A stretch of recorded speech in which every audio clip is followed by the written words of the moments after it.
Bueno, hola a todos y todas y todes.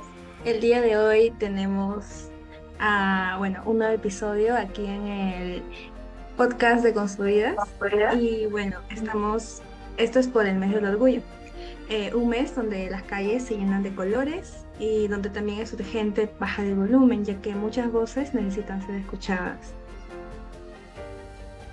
Así es, y por eso mismo, el día de hoy vamos a tener un tema muy interesante porque el mes del orgullo no solo es una marcha, sino es una memoria, es política y es vida. Y para ello, para este episodio tenemos un invitado muy especial, nos acompaña Andrew Pereira. Él es psicólogo, activista trans y una voz fundamental en nuestro país para entender qué pasa detrás de los discursos y las leyes. Bienvenido, Andrew. Hola, ¿qué tal? Buenas noches. Bueno, muchísimas gracias por la presentación y también muchas gracias por la invitación.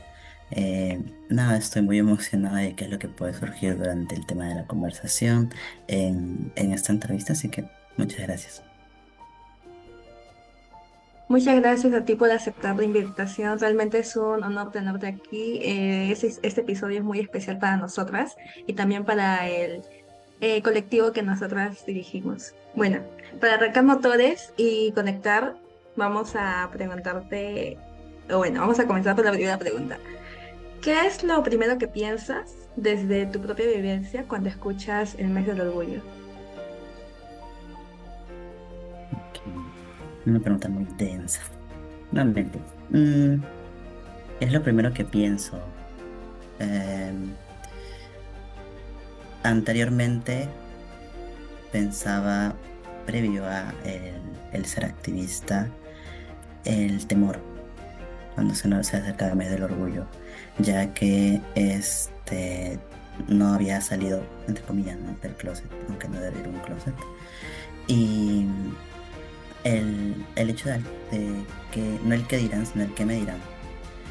Y ahora ya, perdón, ahora que ya eh, he podido ser mucho más activo dentro de mi propia comunidad, lo que pienso, lo primero es el apoyo hacia los compas, muy aparte de la identidad, de la orientación, simplemente el apoyo en ese momento, porque todo puede surgir durante la marcha, antes, durante y después de la marcha, entonces sí. Claro, toda la razón. Y por eso tenemos una otra pregunta para ti, un poquito más como personal. Queremos entender un poco tu historia, entender tu camino y tu propia vivencia. Y en tu caso, para ti, ¿cómo fue ese momento o de realización o este clic donde dijiste, esto soy yo? ¿O fue más como armar un, no sé, un rompecabezas en el camino? ¿Cómo fue que te diste cuenta de que eras trans? Em, Todo se remonta cuando nací, o bueno, no necesariamente. Eh, de por sí el tema de la transición, no hay un orden de transición, es algo que he podido ir aprendiendo y a la par ir escuchando vivencias de otras compas. En lo personal, mi transición inició a los 12 años.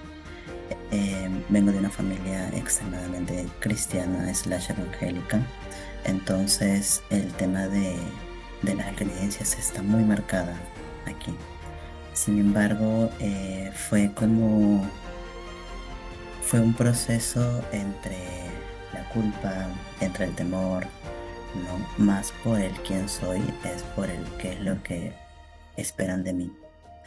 Entonces, conforme pude estar en espacios de mi comunidad, me ayudó muchísimo a poder a la par ir viendo con qué me siento cómodo y como que fortaleciendo mi propia transición. Hasta el día de hoy siempre hay cosas nuevas de lo que uno mismo aprende. Entonces, sí.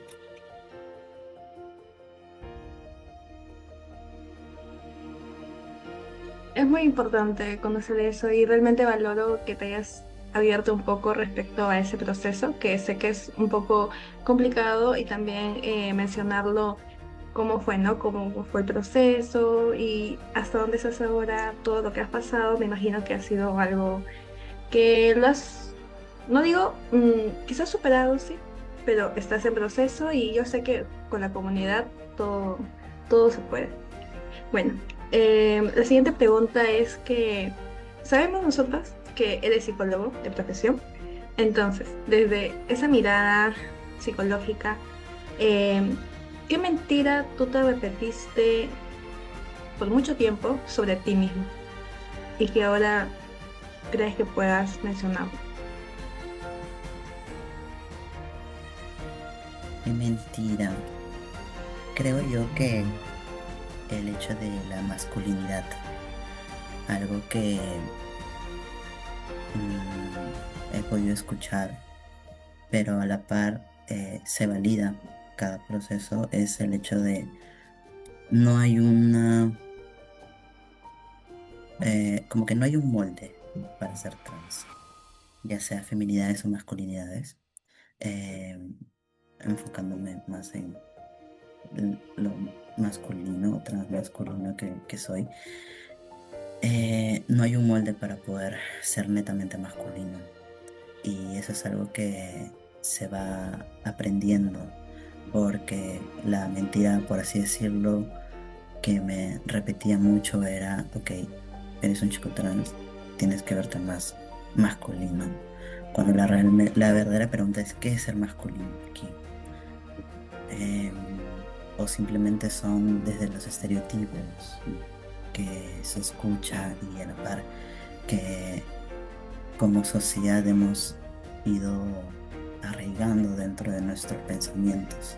Entonces, como que deconstruir eso es algo que, claro, toma tiempo, pero nuevamente el hecho de la comunidad es algo que en lo personal me ha ayudado bastante, porque no hay una manera de ser masculino y no hay una manera de ser un chico trans.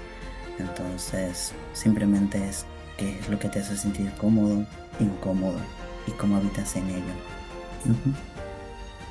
Sí, tienes toda la razón y definitivamente todavía hay como muchos moldes y estereotipos que la sociedad todavía sigue repitiendo y repitiendo y repitiendo.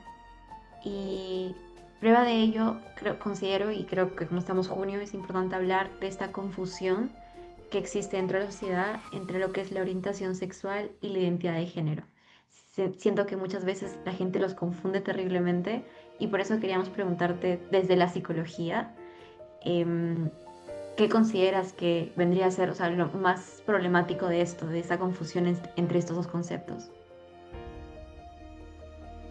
Diría yo que lo más problemático es al momento de abordar con grupos ya más adultos, ya sean padres, tíos o personas de tercera edad. Es confuso, no es confuso, perdón, sino es un poco abordarlo con mayor pinza, porque si de por sí para nuestra generación tenemos la información, sin embargo, no significa de que tal cual como está escrito o publicado en ciertos lugares lo es.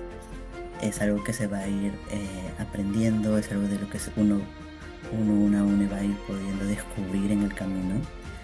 Y, y eso, creo que la diferencia más, por así decirlo, simple es orientación, que me gusta, e identidad, quién soy.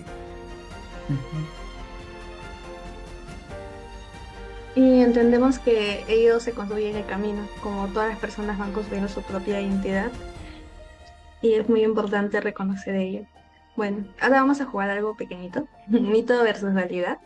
Y bueno, hay discursos, o se suele decir muchas veces, que ser trans es una decisión, un trauma mal curado o una moda de internet. ¿Qué dice la ciencia y la psicología hoy día sobre eso?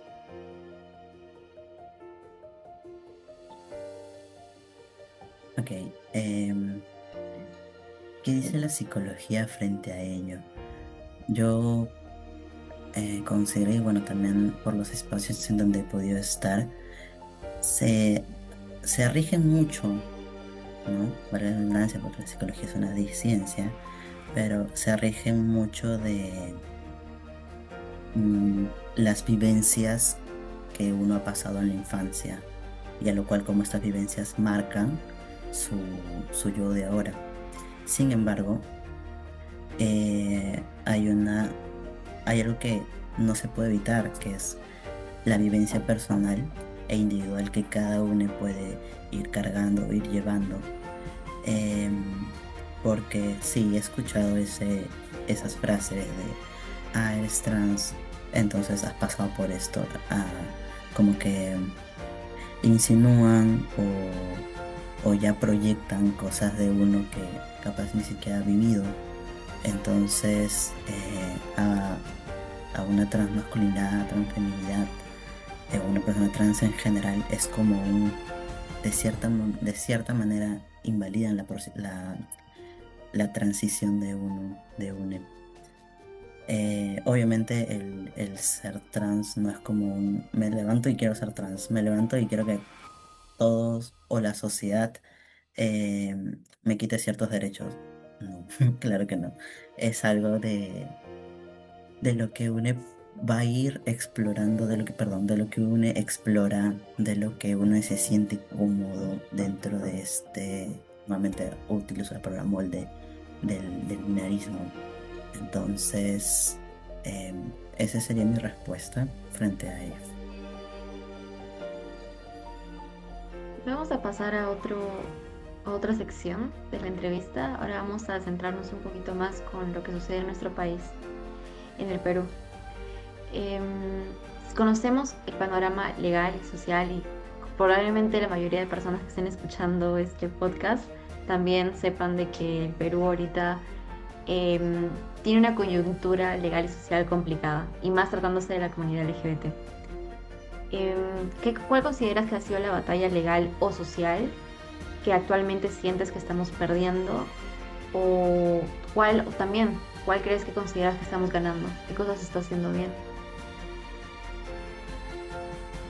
Se habló de manera general, involucrando a todo el Perú de por sí, sería el hecho de la libre decisión, ¿no? Es algo de lo que se está perdiendo y a la par el como una persona lo último que quiere es aún estar en su región, estar en su país, que eso es algo que llega a ser triste o doloroso, porque al fin y al cabo es donde nacimos.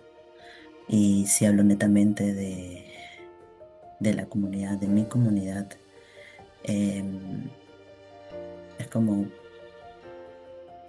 el estado de alerta, ¿no? Siempre estamos en estado de alerta. Sin embargo, esta coyuntura que estamos pasando es, ok, estar aún mucho más alerta, porque no solamente es la lucha contra la familia o la sociedad, sino es la lucha contra los derechos que nos pertenecen, el tema del nombre, el tema de la salud, em, y otros temas donde ya abarcan otras entidades, ya sea públicas o privadas.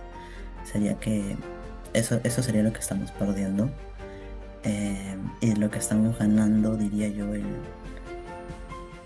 el seguir formando alianzas, el seguir activando, a pesar de que prácticamente nos callen o no quieran escucharnos, es como que, ok, si no les gusta el ruido, hagamos mucho más ruido, ¿no? Porque eso es lo que nos sostiene también, el poder ser activistas en, sea, en, cuál es, en, perdón, en cualquier espacio en el que estemos activando. Ujú. Debe ser muy agotador de estar todo el tiempo en alerta, en presión, en saber qué va a pasar, y más que todo en un país tan conservador como es el Perú, lastimosamente, y machista sobre todo. En ese marco, ¿qué es lo más complicado que, bueno, para un activista como lo eres, en un contexto tan conservador como es nuestro país, qué es lo más complicado que has escuchado, o lo más difícil, por así decirlo? Uy. Estaríamos horas en esta entrevista. Creo que lo más complicado, o no, lo más difícil y crudo, que es lo que he podido escuchar, es el hecho de em, nuestra misma vivencia es un peligro para otras personas. Y es como no hay, o sea, nada está seguro, ¿no? El hecho de pisar a la puerta de tu casa o del lugar en donde resides, ya estás en peligro. Porque no sabes qué te puede tocar en el camino, ¿no? Ya sea una persona muy conservadora, los comentarios, las miradas, las violencias, ¿no? Tanto en lo emocional, lo físico, lo político. Em, eso es lo más duro que he podido escuchar, que he podido vivir. Y el hecho de lo cruel que llega a ser eh, ciertas personas con el simplemente hecho de también merezco estar aquí, ¿no? Hasta el punto de violentar a toda una comunidad. Y sabemos de que ser activista no es fácil, y menos en un país que aún es muy conservador. De por sí este año ha sido un año considero atípico para lo que es el mes del orgullo y la comunidad LGBT, porque han habido muchas trabas, empezando por ejemplo, cuando se estaba haciendo la organización para la marcha ahora del 27 y el 28, como que hubieron muchas trabas y la misma comunidad denunció la gestión de la municipalidad que estaba retrasando sistemáticamente la autorización para que se pudiera dar la marcha. Y además, hace poquito, el Pleno del Congreso aprobó una norma, una nueva ley que declara junio como mes de la vida y de la familia. Una medida que, al menos en mi opinión, me parece que es un poco desproporcional considerando que junio ya tiene una celebración como es el mes del orgullo. ¿Qué puedes tú opinar en base a esto? ¿Qué opinión tienes de estos acontecimientos? Tengo dos opiniones en este caso. El primero es, bueno, cuando lo primero que se escuchó en la noticia sobre esta ley fue desde el estrés, la frustración, ¿no? Porque es como una herida, ¿no? Está tratando de cerrar, pero la siguen rascando, la siguen tocando. Y la otra posición es el hecho de, ok, quieren un mes de la familia, hagamos que sea un mes de la familia, porque una familia no solamente no se construye solamente desde el padre o madre, sino hay familias multidiversas, ¿no? Hagamos que como que más llamativo, ¿no? Hagamos el ruido que a veces no desean escuchar. Y eso también es algo que ayuda a sostener mucho, sin quitar el peso de con qué intenciones lo hicieron. Porque, claro, es un mes muy marcado, junio, para toda una comunidad. em, Tanto la comunidad LGBTQ+, tanto la comunidad afroperuana. Entonces, em, hay que tratar de buscar otras herramientas en el camino. A pesar de que no haya, si no hay, igual lo gestionamos y lo hacemos. Es muy valioso tu aporte, realmente es muy gratificante escuchar y saber que estás enterado de estos temas, ya que afectan no solamente a tu persona, sino también a toda la comunidad y pues somos, bueno, son un montón. Bueno, y bueno, la pregunta que tengo ahora es, ¿qué temas urgentes consideras que faltan abordar en la agenda pública? Y es algo que casi nadie está hablando.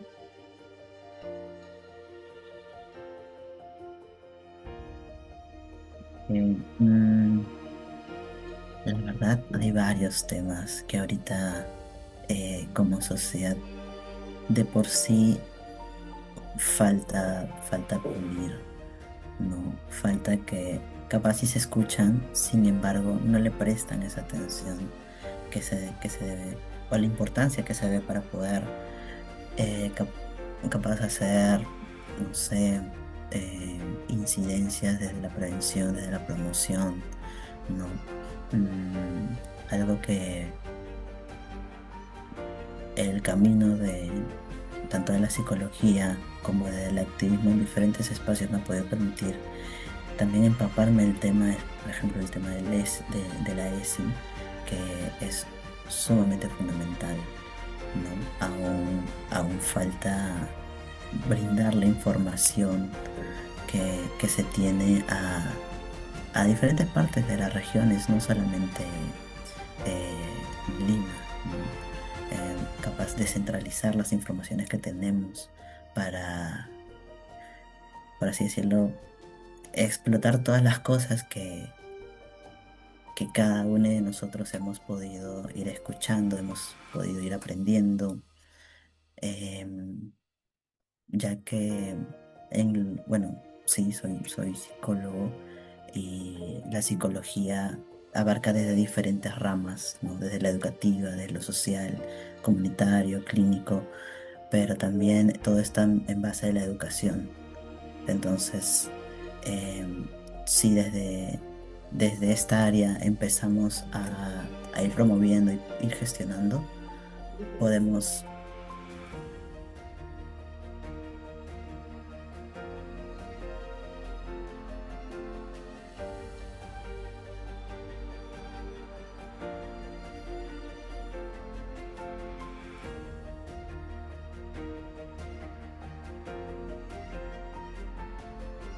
Ok, disculpen, para no perder la hilación, que el tema de la educación sí llega a ser fundamental. Y no hablo desde la educación académica, no, sino desde la educación de, de la realidad que vivimos, ¿no? Desde ese punto.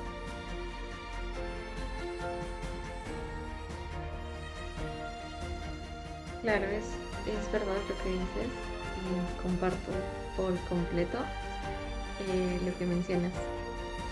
Eh, la verdad es que no, se nos está pasando el tiempo volando, pero no queremos cerrar sin dar herramientas prácticas a las personas que tal vez nos están ayudando. Entonces, imagina que no sé, un chico o una chica o un chique en, no sé, en México o en Guatemala ahorita que nos está escuchando, ¿qué consejo podrías darle para alguien que está en su cuarto y no sabe qué hacer con sus emociones, que se siente tal vez distinto o que no sabe lidiar con lo que está sintiendo? ¿Qué consejo le darías? Ok, lo primero es, toda emoción es válida. Sí, es algo que lo tengo así muy, muy marcado, porque de nada vale tratar de esquivar o de pausar lo que uno está sintiendo, lo que uno está viviendo, porque lo único que hace es aplazarlo. Y también es válido si lo quieren aplazar, ojo, solo que no hay una emoción buena, una emoción mala, sino hay emociones que agradan y desagradan en el camino. Entonces, primero le diría eso y lo segundo es si sientes que hay flotadores, como a mí me gusta llamar, o si no, estos grupos o personas que te llegan a sostener, no netamente dentro de tu círculo, dentro de tu núcleo familiar, también hay personas que pueden ser parte de tu familia elegida, ¿no? Esas personas que te sostienen, que te escuchan y, y eso, creo que lo importante es poder abrazar lo que uno está viviendo eh, y permitirse abrazar también. Ujú. Bueno, ahora para ir cerrando, vamos a, o bueno, para conectar un poquito más, para la emoción. Si pudieras viajar en el tiempo y entrar en una habitación y ver a tu yo de 13 años, Y si él te pudiera escuchar, ¿qué le dirías? Uy, Mm. Esa es una técnica de psicología. Mentira, no, sí es. Mm, ¿Qué le diría? Wow, ¿qué no le diría de por sí? Creo que lo único que le podría decir es, lo estás haciendo bien. Sí, me gusta mucho esa frase. Em, Porque gracias a ese niño de 13 años y que ha hecho todo lo que ha hecho, se ha caído como se ha tenido que caer, estoy donde estoy. Mal que bueno, estoy donde estoy. Entonces, no me gustaría cambiar algo. Capaz sí abrazarme un poco más en el proceso, pero sí, decirle eso, que lo está haciendo bien y darle un abrazo, obviamente. Ujú.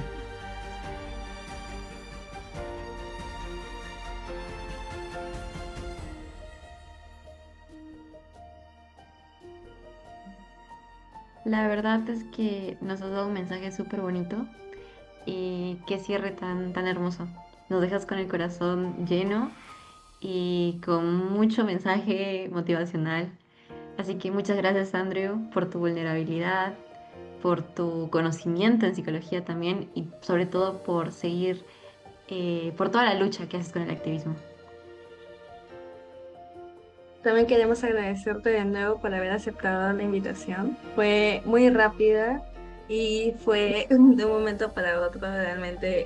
Realmente agradecemos mucho que hayas aceptado. Estamos muy felices de tenerte aquí, de haberte escuchado, de haber conocido tu vivencia, tu proceso y también qué es lo que tú esperas en un futuro. Y yo estoy muy segura que la comunidad va a crecer. No hay que ser pesimistas, siempre positivos y que muy tarde o temprano todo va a salir adelante y que bueno, hay que recordar, como tú dices, que no estamos solos y que siempre hay que validar todas las emociones. Eso es muy importante. Y bueno, a todos los que nos escuchan, hay que recordar que el mes del orgullo no es solamente un mes, es el derecho a existir, todos y todos los días, siempre con dignidad, siempre.